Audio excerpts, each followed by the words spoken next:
Here we are again. How did we end up here again? As I listened to a politician, his head adorned in a neatly wrapped Sikh pagri, insist that this is our Canada, my own heart sank. For I too have spoken my own objections along the lines of this is not our Canada. As my head fell in shame, this politician used these words. The reality is this is our Canada. This is our Canada. Our Canada is a place where 215 little kids were found dead in an unmarked grave. Our Canada is a place where you can't walk down the streets if you wear a hijab because you will be killed. This is our Canada. We can't deny it. We can't reject that because it does no one any good.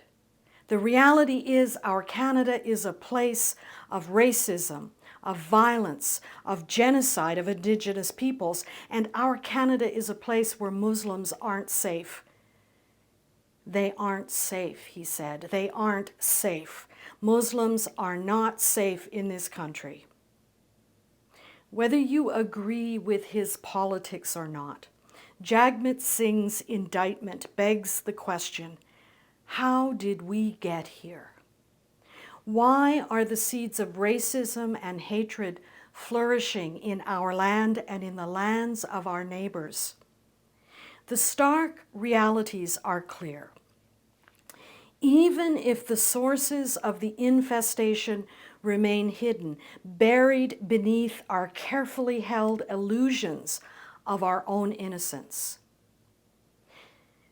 They were out for their daily evening stroll. A close family coping with lockdown by strolling the streets of their own neighborhood, taking in the sights, reviewing their day, telling their stories, anticipating tomorrow and the tomorrows after that.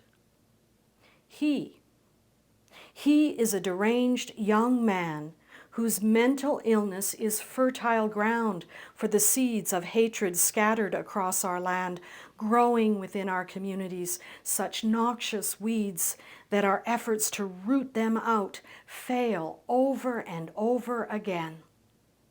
We can no longer deny that the seeds of racism and hatred are growing at a pace which threatens to choke our long-ago dreams of a multicultural paradise. We dreamed that dream. We spoke pretty words. We invited newcomers into our land. We planted our seeds, and we hoped for the best. But we failed somehow. Not enough water, not the right fertilizers, or perhaps too much neglect and indifference. As you can probably tell from my hack-handed metaphors, I'm not much of a gardener. Like many of my fellow Canadians, I've smugly looked askance at the racial turmoil of our American neighbors' land, and I haven't paid enough attention to what's happening in my own backyard. I am, however, a theologian and a student of religions. I know that the very word Islam translates into English as peace, and the Quran teaches that peace is one of the names of Allah. I know that our indigenous sisters and brothers teach that all people should live in harmony with nature and all that nature contains. I know that our Jewish sisters and brothers gifted us with the commandment to love our neighbors as we love ourselves. I know that Sikh communities hold values which extol an egalitarian vision of community in which men and women and members of all social groups are equally respected. I know that our Hindu sisters and brothers hold dear the doctrine of ahimsa, which means to foster respect for all living things and includes the practice of nonviolence. I also know that our sisters and brothers of no particular faith at all understand the values of living without fear in lands where all people are free to live peacefully. So why are the seeds of racism and hatred flourishing in so many lands, especially when so many splendid gardeners have planted so many good seeds upon the land? I may not be much of a gardener, but one thing I have learned is the speed with which weeds can grow and make a mess of any garden. Fear and our self-centered quest for survival are spreading unchecked within us and around us. Fear of the other, fear of that those people are somehow a threat to us, a threat to our ways, a threat to our lifestyles, our very survival. This fear, as irrational as it is, has become fertilizer for the seeds of racism and hatred, which are now growing like weeds. So if this is our Canada, what are we to do? The Quran teaches us that our Creator created us all out of one single soul, created out of like nature, the mate, and from them twain, scattered like seeds, countless men and women. In the Quran you will also find these words, O humanity, indeed we created you from a male and a female, and made you into peoples and tribes, so that you may get to know one another. Surely the most noble of you in the sight of Allah is the most righteous among you. Allah is truly all-knowing, all-aware. The Christian mystic, Julian of Norwich, provides a way of seeing our sisters and brothers of all faiths and of no particular faith at all. Julian insists that we are not just made by God, we are made of God. The very nature of the divine mystery, which we call God, is in the DNA of all of us. We are all sacred, all holy, all divine, created as one by the one in whom we live and move and have our being.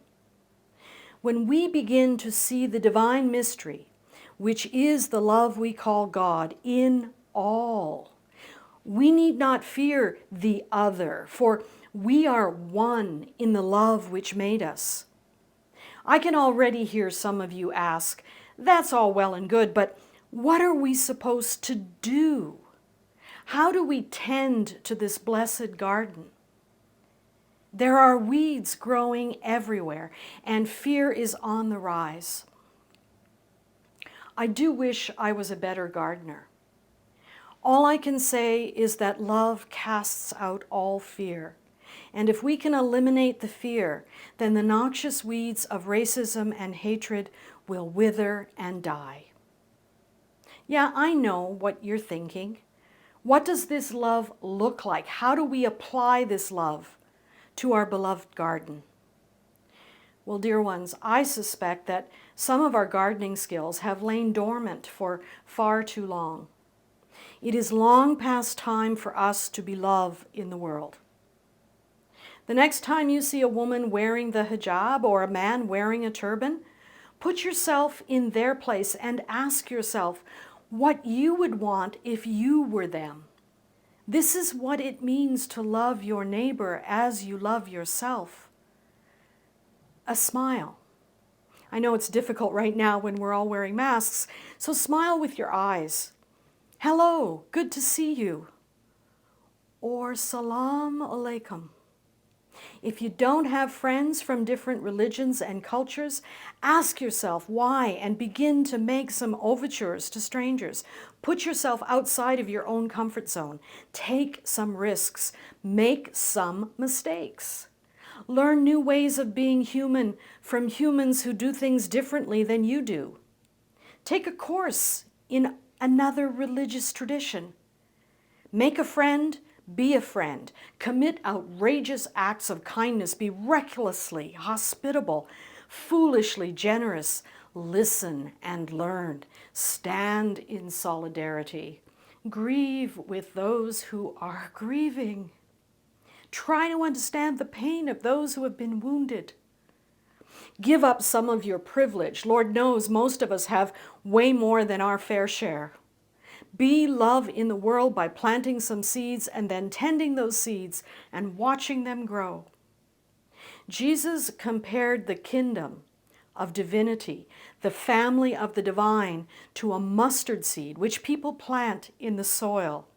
It is the smallest of the earth's seeds, yet once it is sown, it springs up to become the largest of shrubs, with branches big enough for the birds of the sky to build their nests in the shade. A little boy is grieving in a hospital bed and he is in pain. Let us plant seeds and tend this garden in Fayez's name, trusting that we are all one, one in the love which is our Creator, one in the love which is the mystery we call God. Amen.